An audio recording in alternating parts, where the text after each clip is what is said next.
Yes, it looks like they're spending like drunken sailors on shore leave, eating the finest caviar and sweetmeats and wines. Hey Fixers, I'm Dr. Jeanette Benigas, the owner of Fix SLP, a grassroots advocacy firm here to challenge the status quo in speech-language pathology by driving real change from insurance regulations to removing barriers that prevent full autonomy like the CCC. This podcast is your space to learn, engage, and take action in the field of speech-language pathology. We don't wait for change, we make it, so let's fix SLP.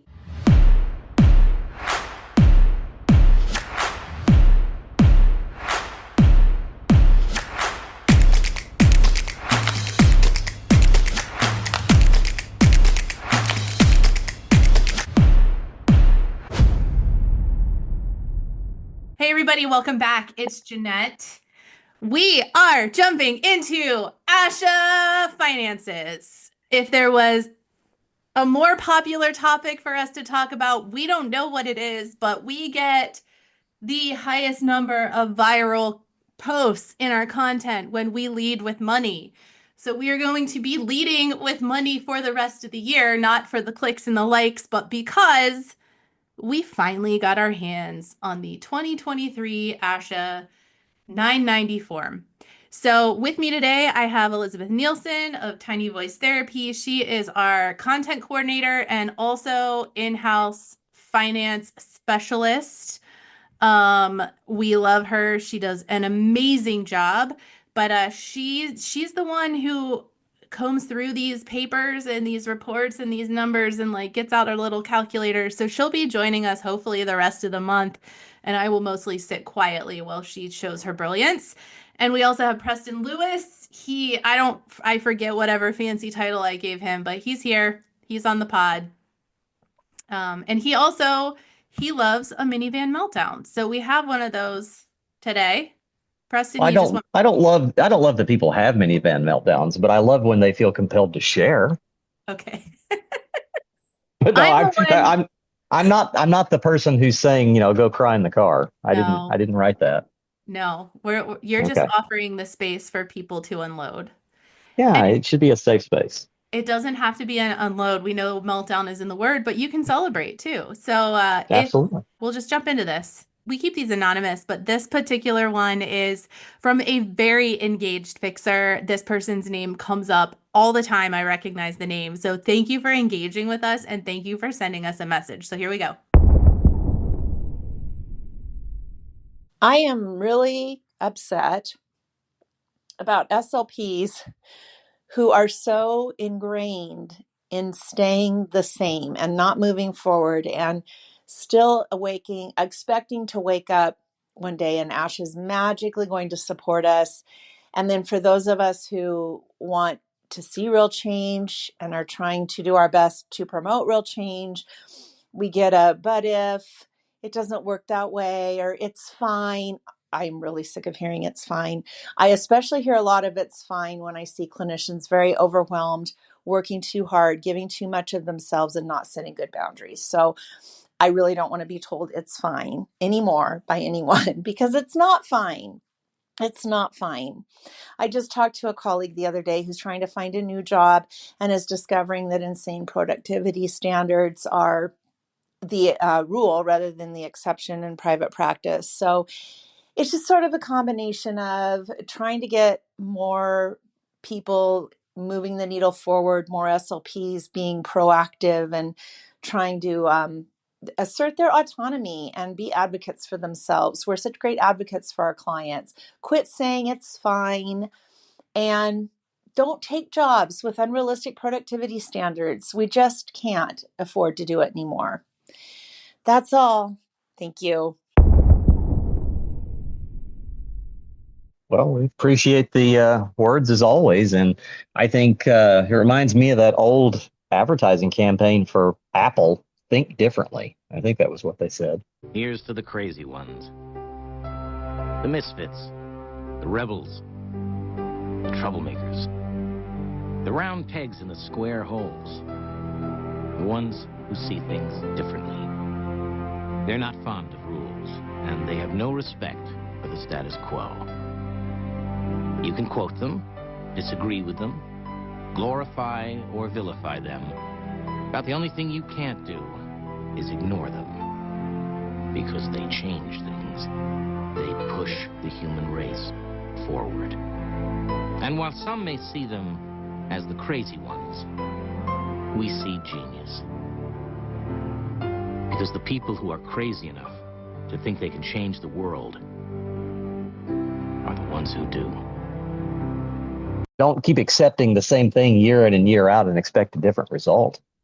That's certainly not been the case for our profession the last 20 years as we've kind of slipped into stagnancy. Yeah, and I always like the quote, like, once you know better, you do better. Once you I've done a lot of unlearning with my practice. We all have to change with just this evolving profession that we're in. Once you see all these things with what's going on with ASHA, hey, once we know it, let's change it. Let's challenge that status quo. Because what's working now, Well, yeah. yeah. Yeah. And well, I agree. And also it's about growth. It's about evolution. And I often find that I call it the pointy headed academic elitism. Sorry for those out there that, identify with that, but don't continue to project that, because that's what I've always seen. I still see it projected today. Put a message forward that appeals to the working class clinician that's out here trying to meet their productivity, that's trying to decide if they want to even stay in the field. It's still academic thinking, and it was off-putting when I was in college. It was off-putting when I started out in this profession, and years later, I see a lot of the same bad actors. Yeah, speaking of growth, the one thing that's a certainty is the numbers for ASHA just keep getting bigger and bigger. And I'm looking at these documents, and Elizabeth, this is a lot of money. A lot of money. Yeah. So one thing the first thing I sent you guys, catering. Wait, before we jump into that, Okay. I just want to say about this money that keeps growing. Obviously, we don't know this for certain, and we won't actually know numbers until they come out, probably at the end of next year, right? I'm not sure.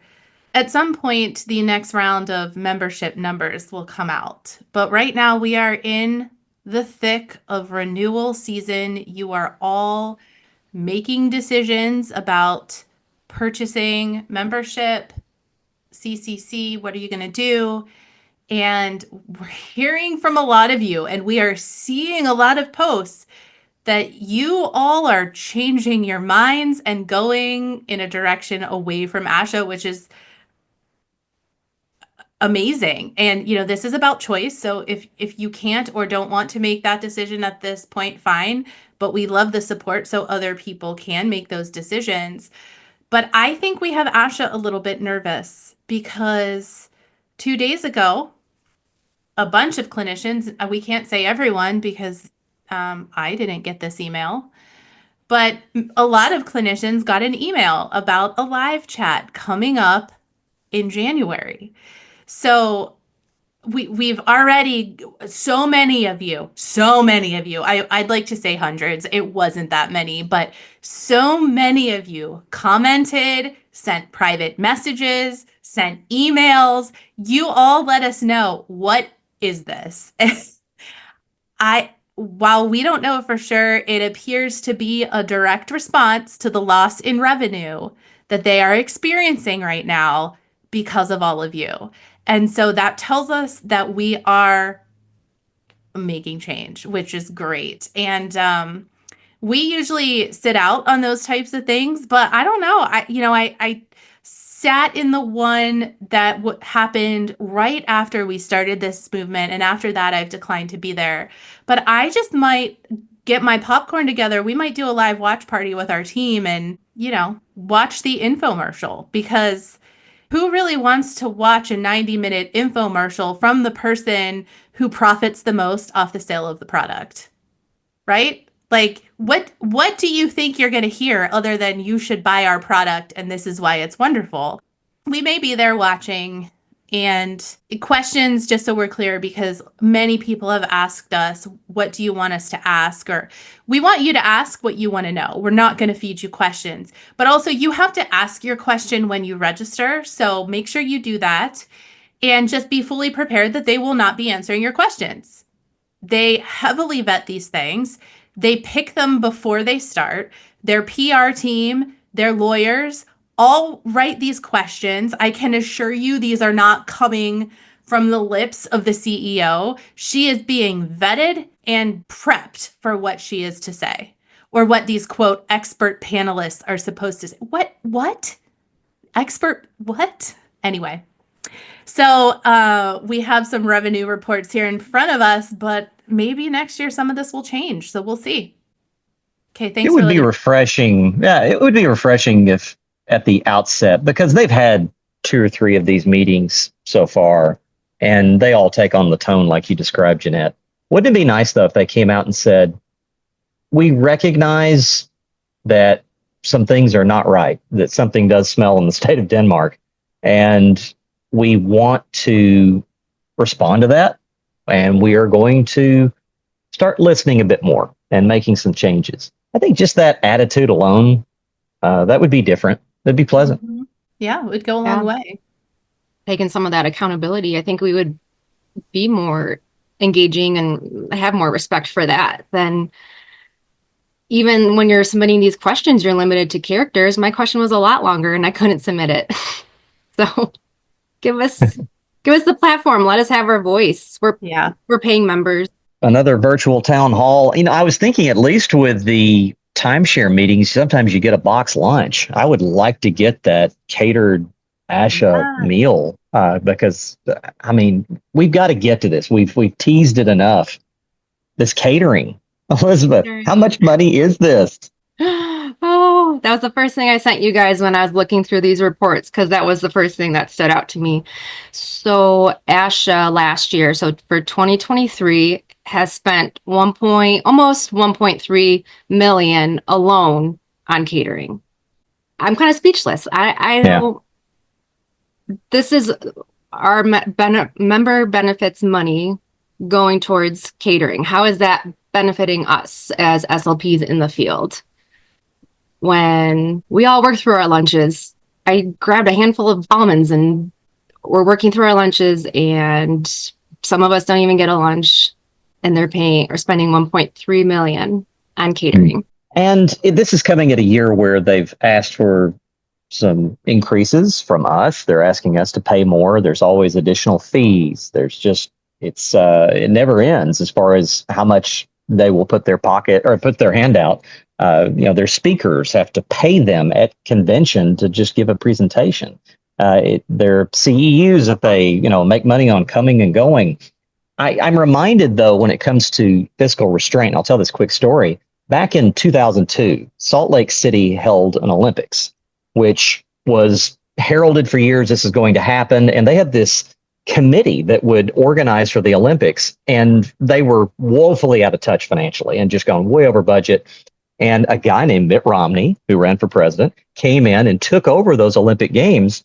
And one of the things he did, and I'll bring to this point home, is he looked at the catered meals that their board was having brought in and how much money was being spent on it. And he said, this is over. And instead, he had Domino's pizza get delivered, and everybody passed around $2 or $3 for each slice. And they ended up actually coming out ahead on their meal budget. Now, that's an extreme, example. And certainly there are times where you bring people in, you're going to have some meals, but that's a lot of money for a nonprofit organization, which is not in the office that often. So that's all I can say on that. Yeah, where are they sending these caterers? Right. Well, and on the last CEO chat, they brought up how, well, we need to increase these dues because we have to pay for paper. Well, now how about cutting these catering costs?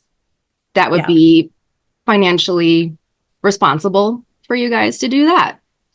It seems excessively high for 365 days.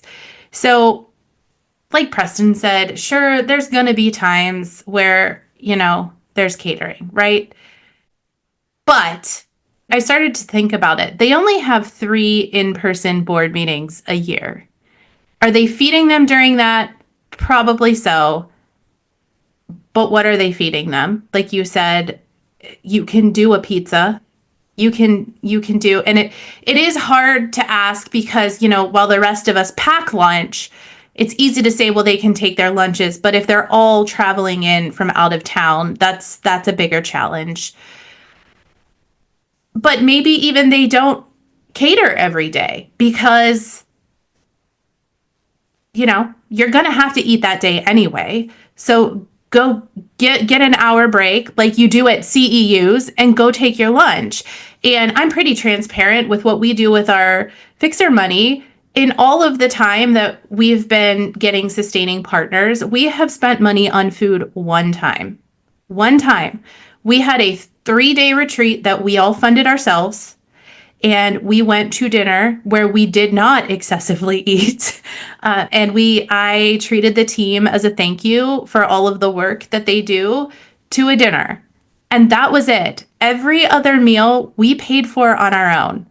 And as servants, that's what you do.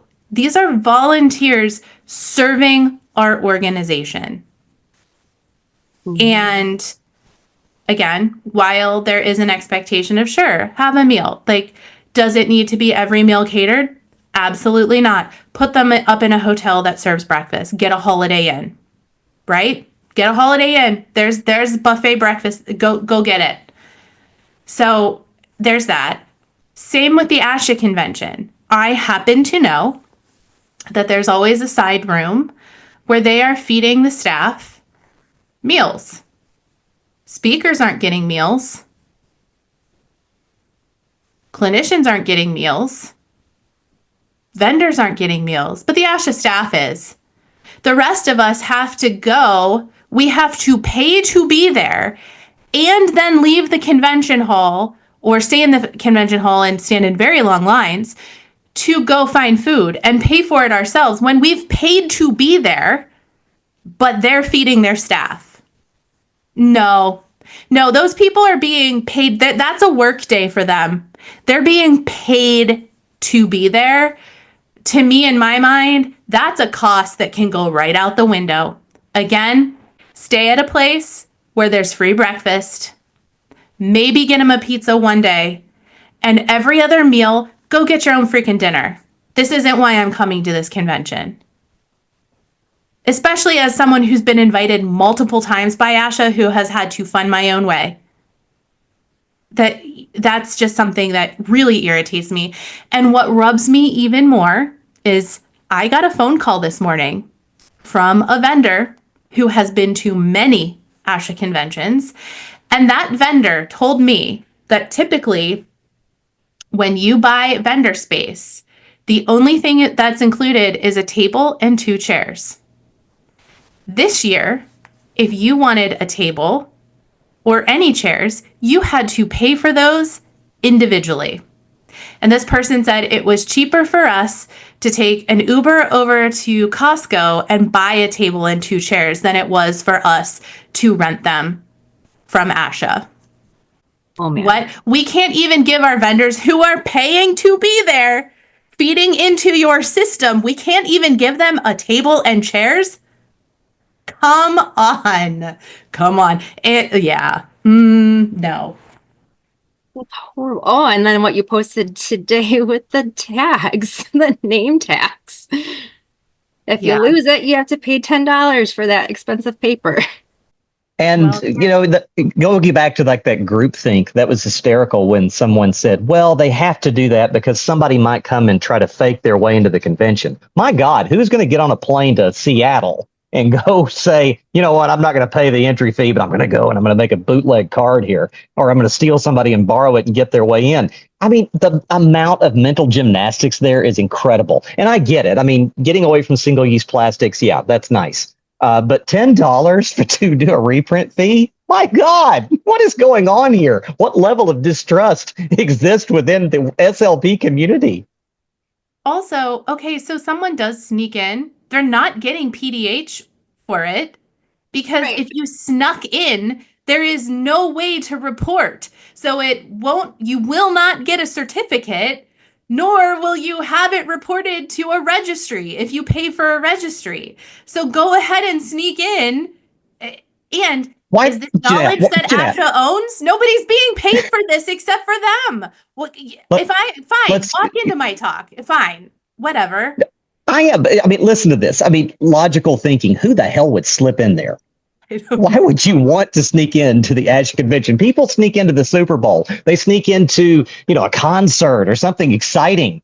But ASHA, really? I'm going to sneak in there? That's sad. If there's that person is out there, they are in my prayers tonight. Preston, you're the best. Oh. Ugh. Okay. So we've got this huge catering bill. We don't know what it went to. What else do we need to know? Let's get to how about the big numbers here? So what's the bottom line on like gross revenue we've got in the statement? If we're looking at expenses, so ASHA has 327 employees combined. If we're looking at their salary, their pension, benefits, all of that, they are getting about 47.4 million a year, or combined with all 327. So math wise, if we were to average it, it'd be about $145,000 that each employee would get salary wise. Again, that's just an average. There's definitely going to be lows and highs with that. I wanted to jump in there and say too, because you sent some of this to us last night. And to be fair, one person gets $600,000, right? So and that's separate on the form. So this is, I believe this is for the 327 employees, because then interesting. And see, this is why we have Elizabeth running the show, and then I'm just chiming in as a normal brained thinker that can't process all of this. So maybe that is not someone else number right here. So they can't see that number. 2.9 million for the directors, officers. So the 12 people, the CEO and everyone else on that. And again, this isn't the board of directors. They do not get paid. It's a volunteer position. This is for the CEO and other executives. The 12 of them combined, 2.9 million. I mean, really, that number is so close to 3 million. It's 2.98541. Yeah, 415. That's $3 million they're paying to 12 people. Yeah. Why are they having that 90-minute infomercial again? Mm-hmm. Yeah. Mm-hmm. Yeah. And also on the, I don't know if we want to talk about this too, but like on this form, they have to report how many hours they work a week. The CEO is reported to work 70 hours a week. I don't believe it. So you're working 10-hour days, 7 days a week, 14-hour days, 5 days a week. Baloney. And we're accomplishing a lot more where we're all working full time and have multiple jobs and doing all this on the side. I have to wonder, the CEO does a lot of traveling to state conventions and obviously is, at ASHA. So when that traveling occurs, I suspect the clock starts ticking the minute her toe crosses the threshold of her front door because she has left for work. The rest of us don't do that, right?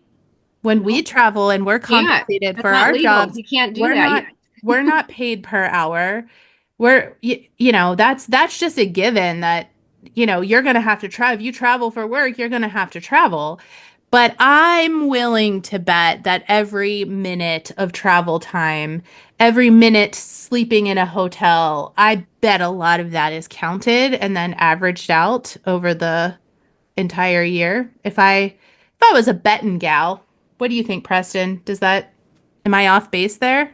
No, I think that's pretty standard for a lot of executives, particularly with even some peer organizations. And so, is that dismissing that though? Is that forgiving this? You could say it's par for the course, but again, you go back to the reality of an organization that's got its hand out at the start of the year and is asking for more money is continuing to perpetuate a missold item for generations. And that to me is the issue, is that you can't operate, where you, on one sense, you operate like a multi-level marketing organization, but on the other, you claim this piety and that you're above it all and you're just benevolent. So sure, I think that, she's probably, well compensated. There's a lot of things that are there for executives, but are you growing as an organization? Are you evolving? Are you listening to your membership? Those are the challenges that I would put forward. And that's what a good executive is doing. That's not me making a, analysis on her. But right now we've got these numbers. We've got what we've seen in terms of pattern and behavior.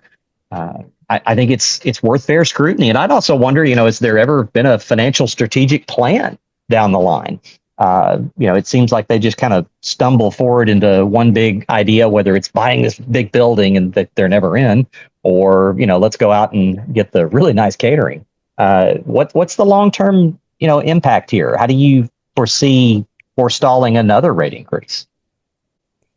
I want to propose another question here too, as we talk about these numbers that will tie to our petition. And if you're a new listener or you haven't followed, we did submit a petition that proposed ASHA be a little more transparent with their finances and as such charge a fair market value for the CCC and membership, because as it stands right now, when you look through their finances, at least this was based off of last year's 990, not the one that we have in front of us, but they spend somewhere between $12 and $20 per clinician to maintain the CCC program.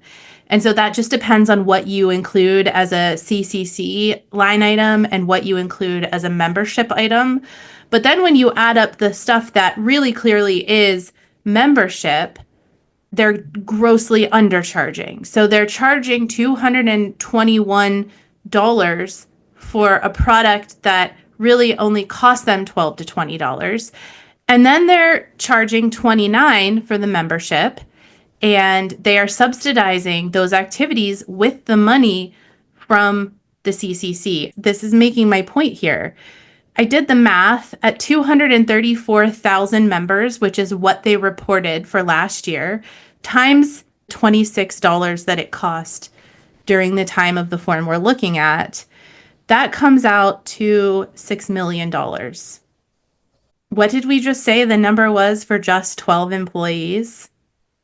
Almost 3 million. Right. So this is the point here, is that they're using the money for the CCC program to pay for all of this stuff. And the ASHA leader alone has got to be the printing, now nonprofits get a lower postage rate, but it's not free.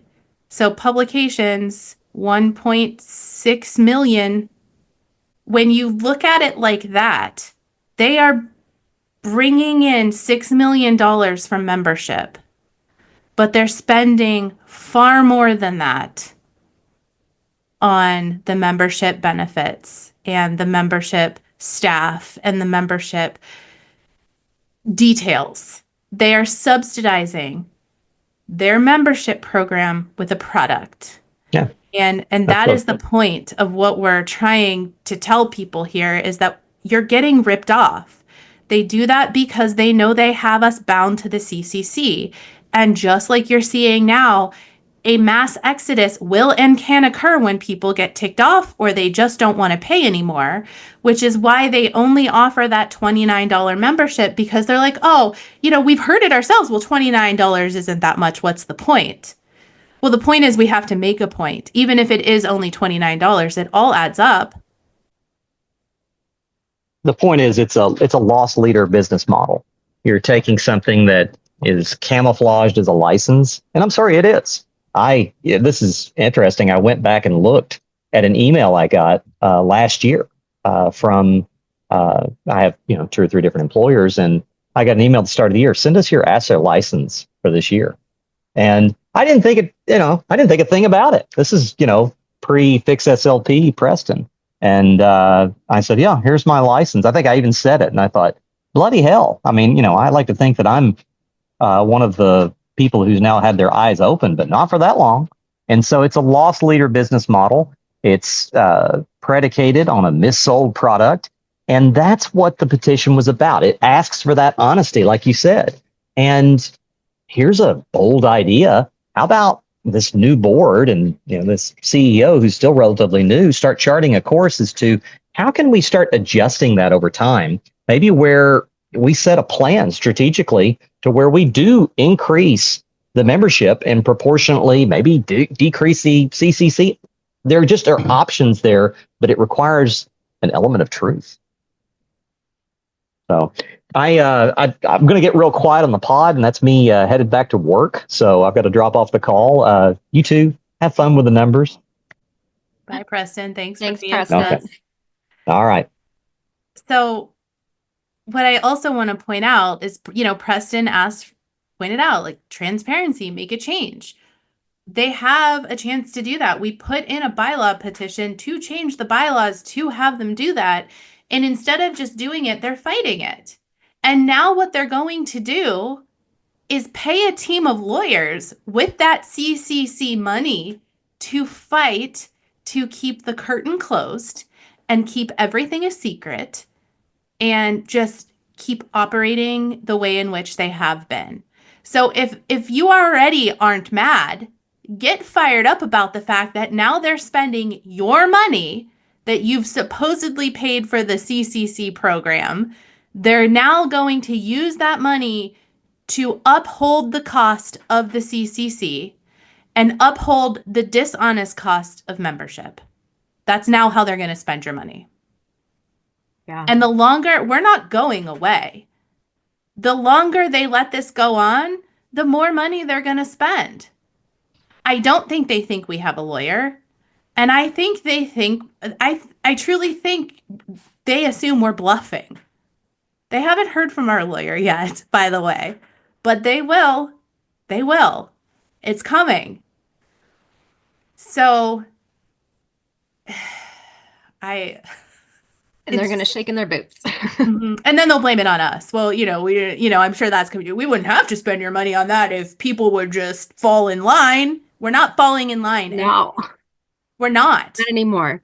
No, we can't. We can't keep going on like this. It's not financially stable for anyone, for the people on the ground. It's not. Right. And so even with that, with the due revenue versus what they're spending on lobbying for us, it's 2.2%.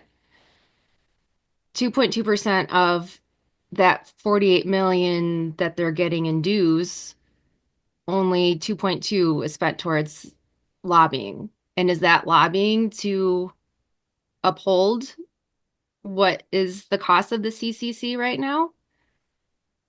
Great question. They makes you wonder. Lobby. What are they lobbying for now at this point? I think Medicaid and Medicare reimbursement rates. Yeah. But have we seen it? Well, there was a small change in Medicaid, but there's also states that are doing that. I mean, we did it in Ohio without a lobbyist. Mm-hmm. So do you even have to spend the money on those lobbyists when independent clinicians in states are getting it done on their own? Right. And also, is that a benefit of membership, or is that a benefit of the CCC? Exactly. That's not a benefit of the CCC. No. Medicaid and Medicare reimbursement have nothing to do with the CCC. You don't need the CCC to bill for those things in almost every situation. Yep. We just came out with that this week. Medicare doesn't require it. I'll even give a quick percentage. So if you want to go statewide, 50 states plus DC for Medicare, 50 states plus DC for Medicaid. There's 8 states right now. And actually, We were just contacted by someone in a state who's like, I think it's not actually required. And so we're still going to say 8, but it actually, I think, is 7. We'll be coming out with that as soon as we're sure that we're sure.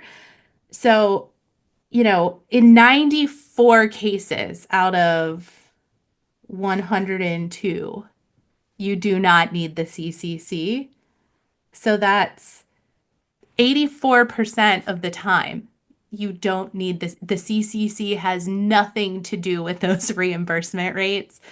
So I'd say that that is a membership benefit. That is the type of function that a membership association should have. And really, they should be putting much more into it, protecting our codes, looking at caseloads, doing something about unrealistic productivity standards, like we heard at the top of this episode, protecting clinicians, and then maybe we would want to join. You're making this better for us? Take all my money. You know who's a great example of this? Fix SLP. We've done some things this year. People see us doing this. And are people unloading their pockets our way? Absolutely not. But we're hearing that you guys have done more for us and for this profession in 1 year than ASHA has done for us in years. I'll send my money to you all day. Right, because we're providing those resources and that help for each state. These representatives want to hear from their constituents. And so we're encouraging all of these SLPs at the state level to reach out and make those changes. And that's where the big change is going to be, not big associations. Yes, they can help, but these representatives want to hear from their constituents. And we're using that sustaining partnership to help with moving that needle to making those changes in each state. Yeah. And even, in their Q&A on ASHA's website, they had a graphic like understanding where your ASHA dues money goes. And they put like a nice little graphic underneath that, but it says ASHA operating budget, not exactly like, hey, these are the where it actually goes. It's just a budget. Like I can say like, yeah, I'm going to budget 50% of my gross revenue for self-care. That's not going to happen. So it's just, this is a projection of what we're like thinking like, oh, it's going to be about this. And under advocacy and public relations, they have like 11%. We know that the lobbying, the advocacy is at 2.2%. So the public relations can include member education, media, public relations, Infomercials. infomercials. Get her on the clock for that. Add another 71 hours a week. Got to get that infomercial in. So it's just another example of just the slight little wordings on a lot of these things that make it appear that, hey, look at all that we're doing, when if we're looking at the meat and bones of all of it, this is just a proposed budget. It's not the reality. Yeah. The reality is in the finances, in the financial reports. So it's very misleading. Again, Yeah. ASHA not being transparent, Yeah. misleading the general public, misleading clinicians. All of these things add up to a bad look. Do you want to know another misleading thing that they've done? Yes. Would you Tell like to us. know? Okay. So back in February, when they raised the dues, and a lot of us were very unhappy about it, they had to come back and explain why they're doing it. And one reason why was because their IT expenses were raising. They're within the last 5 years, their IT expenses increased by 200%. So that's why we have to increase the dues. But if you're looking at 2018, so because right now we're looking at the 2023 report, so 5 years from that, 2018, their expenses for IT was about 2.1 million. And for This for 2023, their IT expenses were 4.1 million. So that's a 96% increase, not 200%. Let's be transparent with these numbers here. Don't throw out a number because we're going to look into it. We're going to figure out what is really happening. So don't just throw out a number and think, oh, look at how the IT cost is going up by so much. We got to raise our dues. We know at this point, they just hand us the content, right? Yeah. They make it easy for us. Do they even think through what they say and what they put out there and these choices that they're making? Like also this week, as people are resigning from ASHA or choosing not to renew membership, ASHA is shutting down their membership benefits immediately. There are some states where that is illegal. And so if we're talking about refunds, probably like the prorated rate and the refund would be less than $5. And so they know they're going to get away with it. Everyone's like, oh, I smell a class action lawsuit. Well, no, they're not. There's not enough of us. A lawyer's not going to take that on. There's no money there. And so they know that. And are you going to spend your time fighting ASHA over less than $5? No, they know that. And so that's why they're doing this in every state, even where it's illegal, because they know, at least historically, they're going to get away with their bad behavior. It doesn't matter because no one holds them accountable and no one does anything about it. And so a post did go up. If that's what happened to you, you might not get your money back. And there maybe isn't a whole lot that can be done to recoup that at this moment, but document it and then file a complaint with your state's attorney general. We have content from December 5th, Thursday, December 5th. It posted at noon Eastern. You can go find that and file the complaint. Just do it because you're building a case. You're building a case, right? You're opening a file. And so someone else complains and someone else complains and someone else complains. And then next year they start doing something else. And then there's complaints about that. And eventually there is a big enough file where that attorney general is like, maybe we ought to take a look at this organization. Yeah. Right. They're gonna be on their radar for sure. Right. So start the file. It's like if something happens to you legally, you go make a police report. Maybe something won't happen today. But if there's enough police reports, you're contributing to the evidence that can be used later on. Mm-hmm. So go We're do doing it. that even in Illinois right now with early intervention. There's not enough complaints where we're not getting an increase in budget. So we're trying to advocate for these families to make complaints to the state because it's, again, not on their radar. So it's like, oh, everything's fine. We're just going to keep doing what we're doing. And so we need to be submitting complaints to fight for ourselves. Right. So Elizabeth, I know it's probably hard, especially since people aren't looking at these numbers with us. Sometimes it's hard. I know my brain to listen to a 45, 50, 60-minute podcast on just random numbers being thrown out. So I think we're very purposely going to keep some of these on the shorter end compared to some of our other episodes. So they're a little more digestible and easier to take in. So I don't think there's any other numbers we want to share today, but what can they expect in the next couple weeks? Why should they click subscribe and come back? What else are we going to be talking about? So we'll also be talking about the revenue, everything that comes into ASHA, not just the dues, but other revenue, and then the assets, ASHA's assets and what that looks like. And those are big numbers too, and important numbers. So make sure you're listening, following along, rating, reviewing, all the things. I've said this in a previous episode. It might even have been the last one that we recorded, that we do need to reach more people, especially those not on social media. And we did have someone who reached out. I can't remember if it was an email or something, but the person said, I am not on social media. And, thankfully people were sharing. And that's how I found Fix SLP. And so it was great because she heard me say that and said, I'm one of those people. So it is important to be sharing in as many possible ways as you can talking about it at work so your coworkers know, and even students. Every year, there is a new group of students coming in. Mm-hmm. Yep.